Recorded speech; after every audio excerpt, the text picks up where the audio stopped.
مزید یہ کہ مدرسین حضرات کے ساتھ بھی بڑی ناانصافی ہوئی. جو محتمم ہوتے ہیں وہ تو بادشاہ ہوتے ہیں مدرسے کے، ان کے بغیر تو مدرسے میں پتہ بھی نہیں ہل سکتا. تنخواہیں محتمم کی بھی ہوتی ہیں، مدرسین کی بھی ہوتی ہے. محتمم حضرات بھی بڑی محنت کرتے ہیں، لیکن مدرس محنت کم نہیں کرتے. کبھی کوئی یہ سمجھے کہ مدرس کی محنت کچھ کم ہوتی ہے؟ یہی مدرس ہیں جو بڑے بڑے کمزور ذہن بچوں کو محنت کر کے اوپر لاتے ہیں، ان کو ابھارتے ہیں، اور امتحان میں حتی الامکان کوشش کرتے ہیں کہ میرے بچے سب سے زیادہ نمبر سے کامیاب ہوں. اور میں تو سمجھتا ہوں کہ امتحان بچوں کا نہیں بلکہ استاد کا ہوتا ہے. اگر کچھ بچے کم نمبر لاتے ہیں تو ڈانٹ استاد پہ پڑتی ہے، بچے کا قصور نہیں بتاتے. بہت محنت کرتے ہیں مدرس. آپ یہ دیکھیں کہ فجر سے پہلے اٹھیں گے، بچوں کو اٹھائیں گے، پھر انہیں پڑھنے بٹھائیں گے، پھر فجر کی اذان، پھر سنت، پھر پڑھنا، پھر فجر کی نماز کے فوراً بعد سبق سننا، پھر ناشتے کی چھٹی 10-20 منٹ کے لیے، آدھا گھنٹے کے لیے، پھر پڑھنے بیٹھ جانا. مسلسل 11-11:30 بجے تک دوپہر میں بیٹھنا، پھر 1 بجے سے بچوں کو اٹھانا بٹھانا، پھر ظہر کے بعد لے کے بیٹھنا، پھر عصر تک ان کو پڑھانا، پھر عصر سے مغرب تک چھٹی، پھر مغرب سے عشاء تک، عشاء سے پھر عشاء کے بعد تک. بہت محنت ہوتی ہے. سوچنا چاہیے، محتمم صاحب کو بھی سوچنا چاہیے.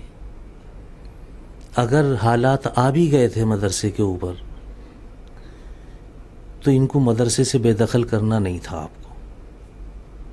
آپ نے مدرس کو مدرسے سے بے دخل کیا. جس نے سال سے سال، مہینے سے مہینے آپ کے مدرسے میں محنت کی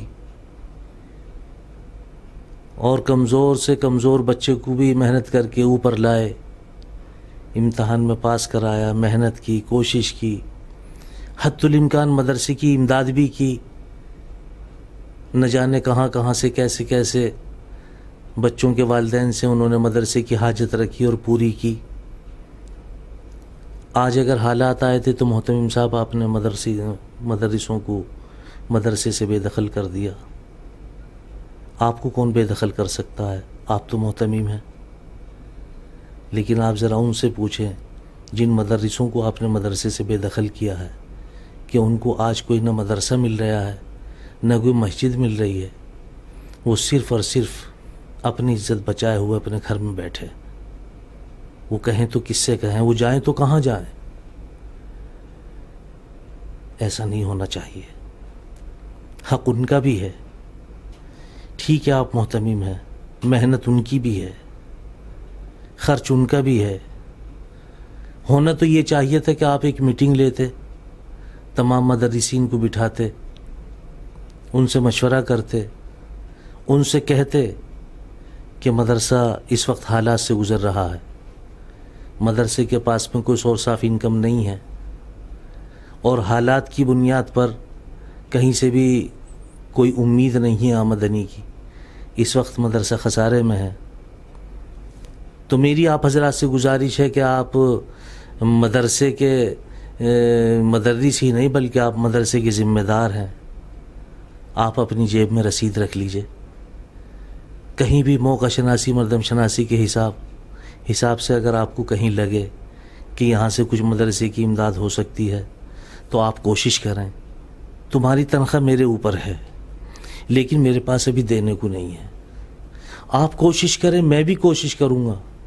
اگر ہو جاتے ہیں تو میں آپ کی تنخواہ بھی ادا کر دوں گا، نہیں تو ہر مہینے میں جتنی بھی ممکن ہو سکے گی وہ ادا کروں گا.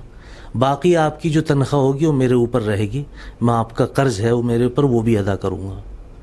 تو محتمم صاحب حالات تو بدل جاتے ہیں، حالات بدلنے کی تو دھن میں ہیں، لیکن اس طرح سے تو حالات نہیں بدل سکتے. ان مدرسوں کا کیا ہوگا جو آپ کے مدرسے سے چلے گئے؟ ان کو کوئی جگہ نہیں مل رہی ہے.